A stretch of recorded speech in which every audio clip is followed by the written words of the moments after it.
Du hast ein besonderes Fahrzeug und möchtest deine Geschichte auf unseren Kanal erzählen? Mache einen Termin mit uns und komm vorbei. media@sauerkrauts.de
Ich glaube, das hat mit der Kindheit schon angefangen. Also mein Vater hat mich reingebracht. Der hat, als ich würde sagen 10 war, hat er seinen Wartburg 3er Camping aktiviert, den er noch aus DDR-Zeiten hatte.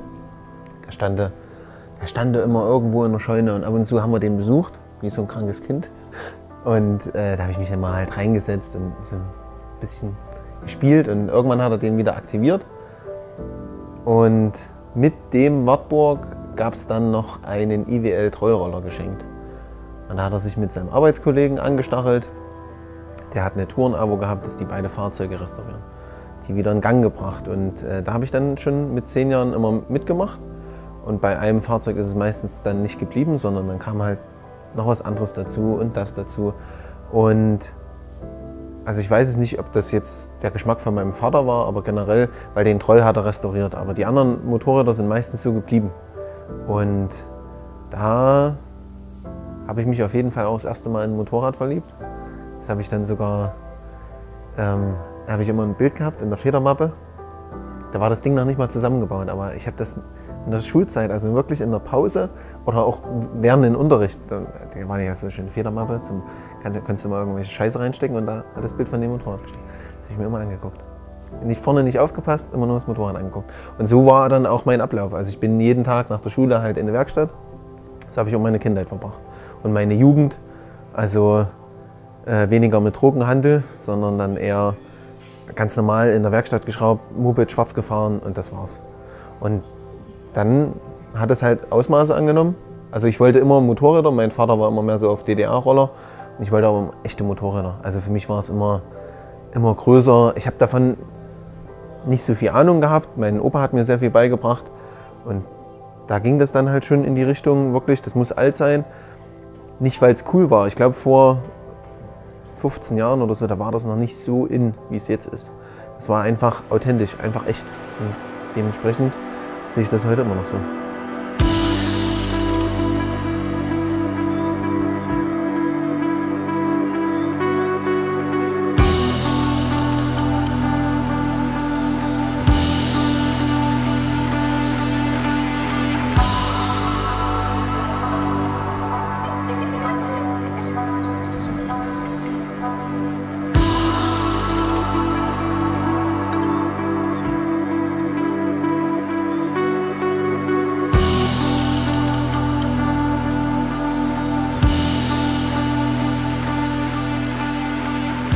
Der SL, ja gut, also vor dem SL gab es ja schon viele andere Fahrzeuge. Das beruht darauf, was zu bauen, was es noch nicht gab. Also wirklich was auch zu schaffen, was einerseits vielleicht niemand auf dem Schirm hat, aber andererseits auch neu zu interpretieren. Weil der 190 SL ist perfekt, ohne Frage. Das Ding ist einfach ein perfektes Auto. Von den Proportionen, Rundungen, wie es gebaut ist, einfach geil. Dass du jetzt keine Monsterleistung hast, das ist ja erstmal egal. Aber rein von der Optik kannst du ein Auto gerade aus der Zeit kaum schöner bauen. Ist mega geil. Es geht nur ein Stück weit besser, das ist dann der 300 SL. Und für einen 300 SL hat halt mein Portemonnaie nicht gereicht. Das ist immer noch mein Traum. Da das nicht möglich ist, musste ich dann halt einen Schritt runtergehen. Und das war der 190 SL. Und tatsächlich war auch da Patina ganz vorne dran. Ich habe lange gesucht. Ich hatte auch das eine oder andere Angebot, wo dann halt leider der Deal geplatzt ist. Und das war für mich eigentlich auf der Rangliste ganz weit vorne. Aber irgendwann geht dir halt die Muffe. Und du denkst dir, wenn du es jetzt nicht machst, macht es jemand anders. Und dementsprechend habe ich es dann gemacht. Also ich habe dann einen gekauft, der wenigstens die originale Innenausstattung hatte, was auch schon super selten ist bei so einem Auto. Und ja, von vornherein stand klar, das Ding kriegt halt auf die Fresse. Und der muss auf jeden Fall liegen. So ist es gekommen.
Es ist ein altes Auto, ne? Perfekt ist der auch bei Weitem nicht. Er war gut. Also die Historie von dem Auto ist so, dass der 1990 für 5.000 D-Mark hierher kam. Der hat einen Titel aus Washington und wurde 1958, Mai 1958 ausgeliefert und der war direkt für die USA vorgesehen. Also der ging direkt in die USA und kam dann 1990 zurück über Amsterdam, dann nach Deutschland und wurde dann vom Vorbesitzer, also von meinem Vorbesitzer, restauriert. Und das Fahrzeug muss in einem sehr, sehr guten Zustand gewesen sein. Also ich glaube sogar, das wäre in die Richtung gegangen, dass man den hätte so halten können, aber 90er Jahre hat es niemanden interessiert. Er hat das Fahrzeug restauriert, ist damit auch relativ viel gefahren, also der kommt Mosel, Weinberge und so. Da habe ich auch noch Bilder, so wilde 90er Jahre Bilder hier mit geilen Friesen, Jeansjacke und so. Und er ist mit seiner Frau gefahren, war ein Autoliebhaber, also das heißt, er hatte auch noch Porsche etc. Und zu der Zeit waren ja die Autos noch nicht so krass wertvoll. Es war einfach ein schöner Oldie. Dementsprechend hat er den halt genutzt und irgendwann hat er halt kein Interesse mehr gehabt, hat ihn abgestellt. Der stand 6, 7 Jahre. Und ich habe ihn dann, wann habe ich ihn gekauft? Ich glaube 2017, 18 oder so muss ich ihn gekauft haben. Und dann haben wir einen großen Service gemacht, haben die Vergaser umgebaut auf einen Ansaugtrichter. Der hat eine Edelstahlabgasanlage gekriegt. Dann bin ich den mit angepassten Federn auch erstmal, ich denke, so ein Vierteljahr gefahren, noch so ein bisschen in der Saison mitgenommen und bin so ein bisschen warm geworden mit dem Auto. Weil es war ja trotzdem für mich auch ein krasser Schritt, das war ein Haufen Kohle, die Dinger kriegst du ja nicht geschenkt und war ein Stück weit Risiko, weil ich habe das Ding nicht gesehen, bin einfach hingefahren. Die Eckdaten klangen gut und dann lag ich unter der Karre und habe halt gesehen, das ist alles originales Blech von unten. Und das war für mich der springende Punkt, wo ich gesagt habe, Alter, das Ding ist auf jeden Fall sauber. Letzten Endes hat sich auch herausgestellt, der ist Matching Numbers, also es passt alles zusammen, das ist ein super reines Auto. Und die Innenausstattung hat das Ganze abgerundet. Naja, und dann bin ich ihn erstmal gefahren und dann folgte der Fahrwerkumbau und die Präsentation auf der Essen Motor Show. Das erste Mal, 2019.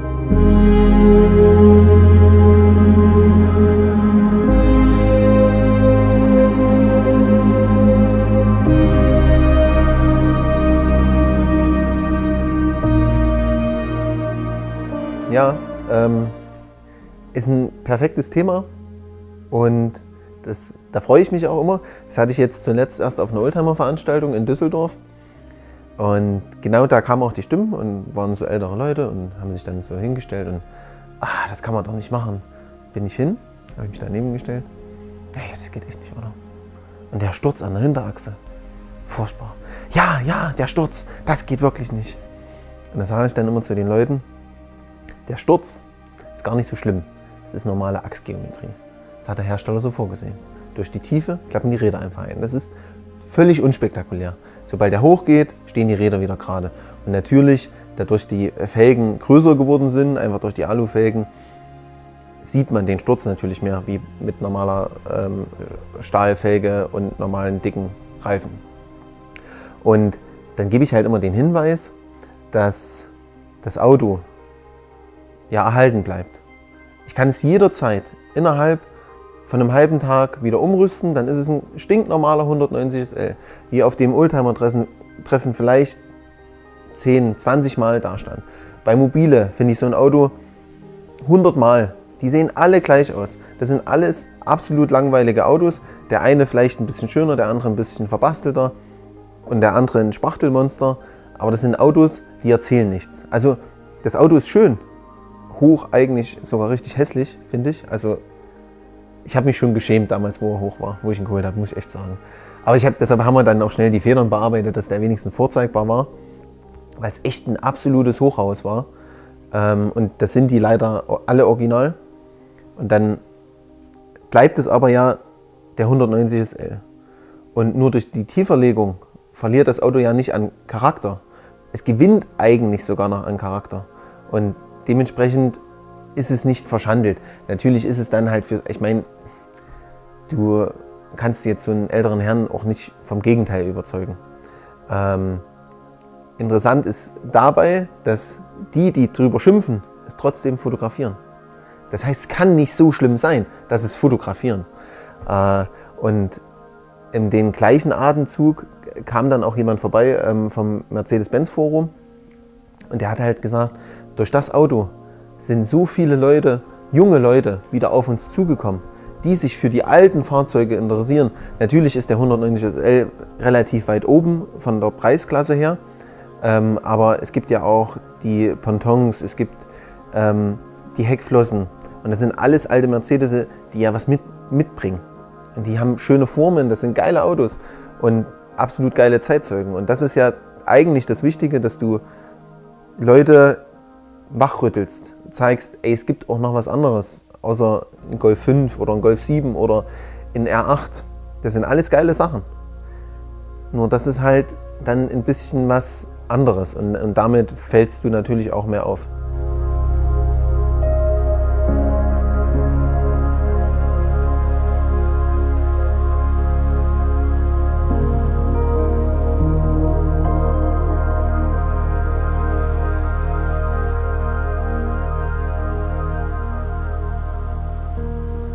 Man könnte auch sagen, dass hier relativ viel Schrott rumsteht. Für die meisten. Oder für einige ist es tatsächlich Schrott. Und ich muss halt auch sagen, dass ich relativ schrottaffin bin. Das heißt, ich stelle mir für mich privat auch lieber ein schrottiges Fahrzeug hin als ein gutes. Also jetzt zuletzt hatte ich wirklich eine super geile Praline. Das war so eine geile BMW. Und ich habe dieselbe im schrottigen Zustand im Regal liegen, seit 2, 3 Jahren. Also ist es eigentlich ja sinnvoller, die im Regal zu verkaufen und die andere zu behalten. Weil die war fahrbereit, die war fertig, aber die war halt schon mal lackiert worden. Naja, ich habe mich für die schrottige entschieden.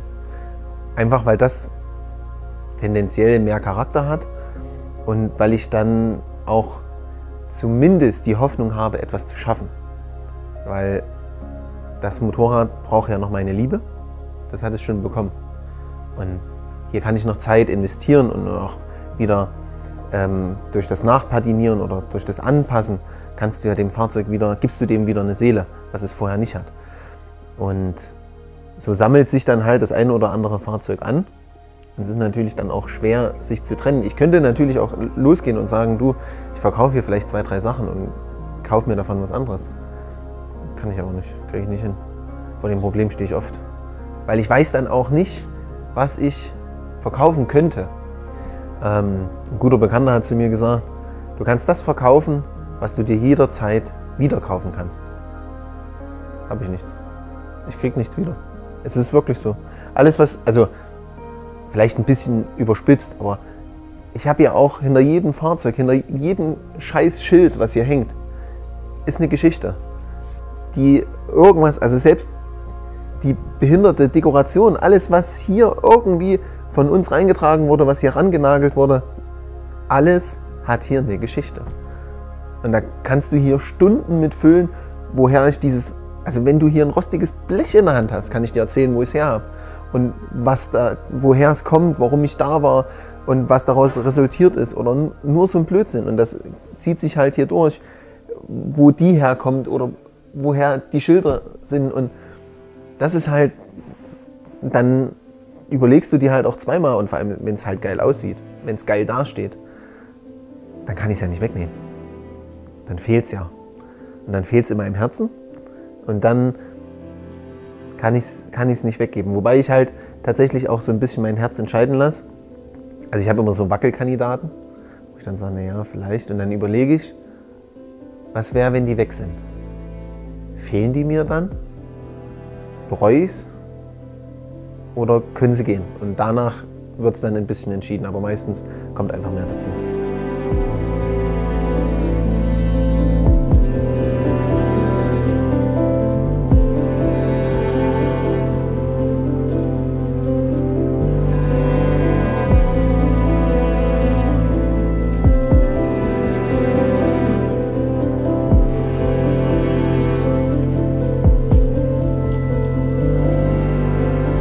Das Ding ist natürlich, wenn du, wie ich jetzt, relativ viel siehst, in vielen Sammlungen bist, dann denkst du halt auch, okay, ist jetzt hier jetzt nicht ganz so besonders.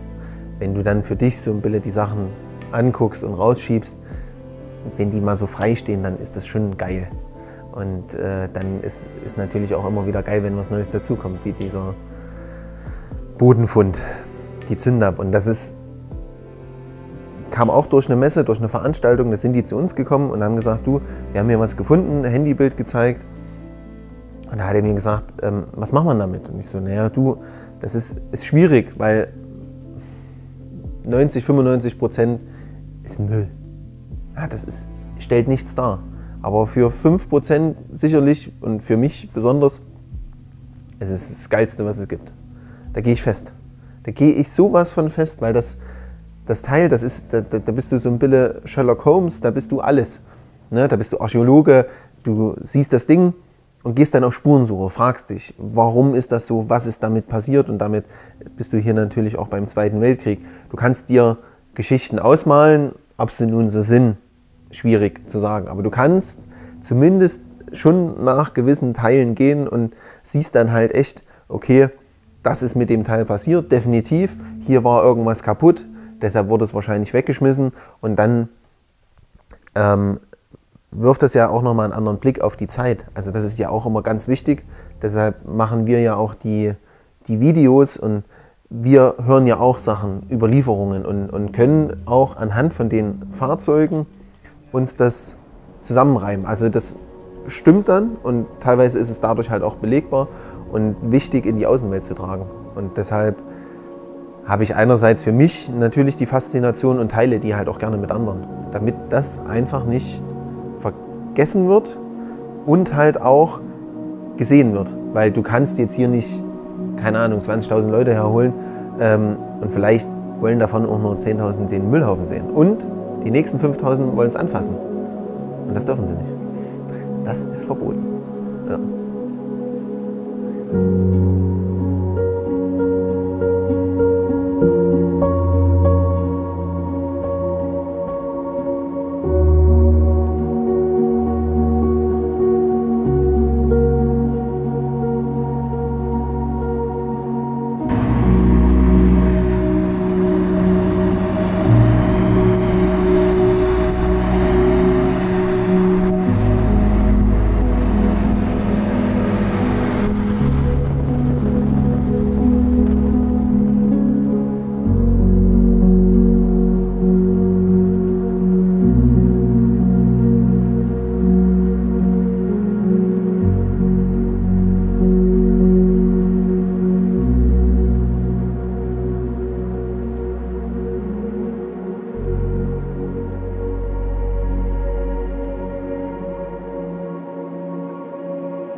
Vielen Dank fürs Zuschauen und wenn ihr jetzt noch dran seid, dann habt ihr auf jeden Fall richtig Bock auf alte Karren.